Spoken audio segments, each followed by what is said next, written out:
Hello and welcome back to the RiftGuides WildRift video. Today we're going to take a look at a Jinx AD carry gameplay. Sadly, the FPS isn't that high, but the gameplay will be even more clean. And as per usual, check out in the comments below where you can find this channel and just subscribe to them for immediate, powerful, and insane gameplay. So when we see Jinx is a very powerful champion during the laning phase, contrary to public belief, because this champion has insane range. Not only this champion can also be very pesky in the early game, denying the enemy jungle so many resources. The question is here, is the investment really worth it? And I must say, yes. Kai'Sa and Sona are not really laning champions, so it doesn't really matter. Even losing a bit of gold here is not the biggest of deals, but she's playing very proactively and she's playing like a secondary jungler here, completely dropping all the gold on waves and everything, which is, well, let's say very questionable, but it's a very interesting way of playing the game. It's a very high tempo, high action, look at this type of gameplay. It's just fight. They have the tiniest bit of advantages and they go in for a fight immediately. The thing is, Kai'Sa has a terrible laning phase, and obviously they could have stayed in lane to punish the Kai'Sa more, but it's not really necessary. And it's just very peculiar to see this interesting approach of gameplay. So let's break it down for you. They have pushed wave 1 to then immediately walk into the enemy jungle, checking that the Crux are still taken down by the Riven, which means she didn't do red buff yet. As a consequence, they invade the Raptors to deny the Riven more XP and gold, while losing the gold to Kai'Sa is not too big of a deal. She will not be able to do anything unless she gets towards 3 items, which obviously in this case is a lot accelerated. But by helping her jungle, in this instance, to get an early lead with early plays, she basically accelerated the game in this sense that the other side of the map will be already winning, while she will be winning regardless. With all of this said, it's obviously very sad that the Jinx didn't get a singular kill, which is a big problem. But she's still very good in the game. And if you see this in your game like happening, it is very crazy and it's a very heavy investment. Now the Riven is ganking here. This will be certain death for the Janna, even though the chompers are placed wonderfully. And we just have to escape here. Hecarim is ready in the wings with level 5 available. The Riven might be looking for a dive here. The wave is being set up, but the Hecarim is intervening, cancelling everything of the Riven, going in with the ultimate, and the Jinx cleans up with a clean kill, getting excited as well. And will this rocket hit? Will this be a kill secure? It will be a kill secure. This Jinx is now back in the game. But in all honesty, I cannot recommend doing what the Jinx did in the early game unless you know the majority of players in your team, like your pre-made, because in solo queue this can go wrong so fast. Now the enemy has to recall. With the enemy having to recall, the Jinx has time to clear another wave and then maybe go for another plating here. The Kai'Sa is even staying. The question is, does the Riven come up here with no camps available? With, like we see on the minimap, that the blue buff or the blue side has respawned right now, which means that the Riven should be around there. And if the Kai'Sa resets now to complete her first item, I assume, it's then time for the Jinx to take even more platings. Okay, this time she chooses for a reset. The Sona refuses to hold the lane, would have been too much of a risk, I assume. Now we have a Boots and the Vampiric Scepter upgrade. Very strong Jinx now, having a lot of sustain in the bank. The Kai'Sa now has the first abilities evolve and is getting very crazy now. If the Kai'Sa catches the Jinx isolated, the Jinx will immediately die. She has no chance, she has Ghost. But if the Kai'Sa plays in a teamfight, the Jinx will completely outperform her. It's not even remotely close. But I'm just very entertained by seeing this proactive gameplay. Another ult going mid lane.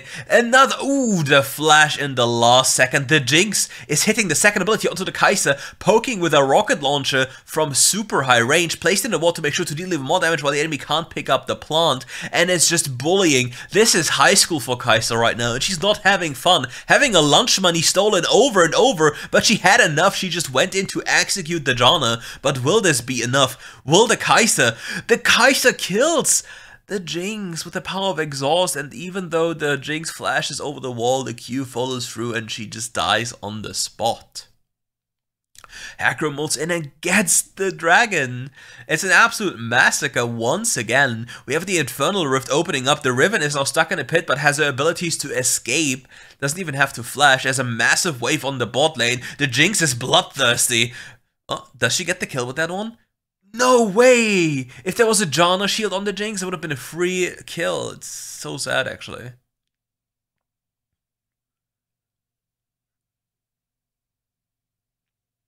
Ooh, Jinx is very close to a very, very big item spike.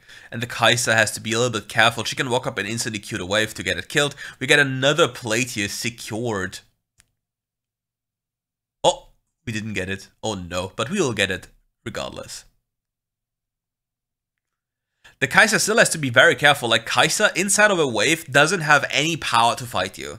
If she cannot land the isolated first ability, she doesn't do any damage. That's one of the reasons why Kai'Sa's laning phase is so weak. Her first ability and her second ability are impossible to hit, and if the Aurelion Assault is caught here, oh no, he is caught here, and she gets another recent 150 gold, like barely anything, right into the bank, but the Hecarim drops the Herald to get even more gold to the Jinx. The Ornn is now in the enemy jungle, the Hecarim's in the enemy jungle. And everything is slowly collapsing. The Herald maybe gets another charge. No, the Kai'Sa kills it. But yeah, as a general tip, please, if you fight Kai'Sa, don't walk out of your minion wave and go for an isolated fight. That's one of the only ways you can actually lose against this champion during the laning phase, because her lane is, well, it's very weak. She's low range, only has skill shots that can be blocked or basically soaked by minions. And if your champion has anything like higher range, targeted abilities, anything like this, you will kill her or basically dominate her during the laning phase, and she has to scale. But on free items, Kai'Sa can come back and completely eat you alive. Even on one item, if you get into an isolated 1v1 with the power of her evolved first ability, you are best believe that you'll be in a lot of trouble. The Ornn now is being caught off guard by the Hecarim. The Hecarim tries to cancel the dash with his third ability, use the ultimate to get even closer now, but the Ornn will survive with 1 HP. The Sona using her ultimate to deny the fight. The Riven flashes in with the ultimate. It's getting very, very close here, but the Yone comes over the wall to get the kill secured. The Hecarim chases after them again. The Jinx is about to get reset, and it's a clean sweep. 3 people dead now. The Kai'Sa on the side killing the Hecarim. 700 gold right into the pocket of that person, but the Jinx has to be very careful now. Oh, the Kai'Sa still has ultimate, and now it's over. Exhaust AD carry always triumphs over Ghost AD carry in a 1v1 scenario. Exhaust is just too goddamn powerful.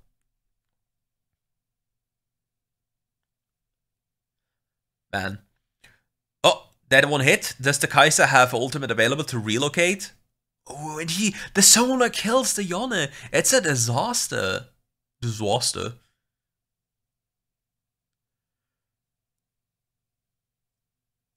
Nah, like, this person is more of a sniper than anything else.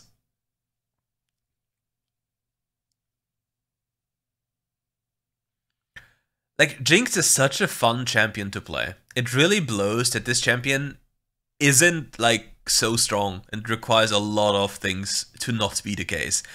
Now the tank is under the tower, tanking up all the damage. Moonbro isn't dying anytime soon. Then the Jinx can just relentlessly barrage rockets onto the enemy, having, like, they have no chance of survival at this point. And if the Jinx gets to a Runaan's Hurricane point, it's absolutely done. She even kills the tower, focusing it to get the... What? She got stuck. Wow. She killed the tower to get excited, and obviously getting a side lane inhibitor is so powerful in a sense of, like, snowballing the game. Because Nashor will spawn in 1.5 minutes, and by the time the super minions will still barrage in from that side, and somebody has to defend that one. And if nobody defends that lane, it will make it borderline impossible for the red team to achieve anything. Yona is currently having some fun here. We are going for the Runon's Hurricane now, which means if there are 3 people close to each other and the Jinx rocket, the rocket launcher, hits you, you get damage from all 3 rockets. Because all of these rockets do splash damage. And if you're too close to each other, well, you might just get exploded in 2 auto attacks without even you noticing it. Not only this, the power of the Runon's Hurricane... Nah, come on now, like, this is enough, come on, that's one too many. Like, the enemy must be, like, some kind of, like, magnetic material, and this rocket just fucking reels them all in.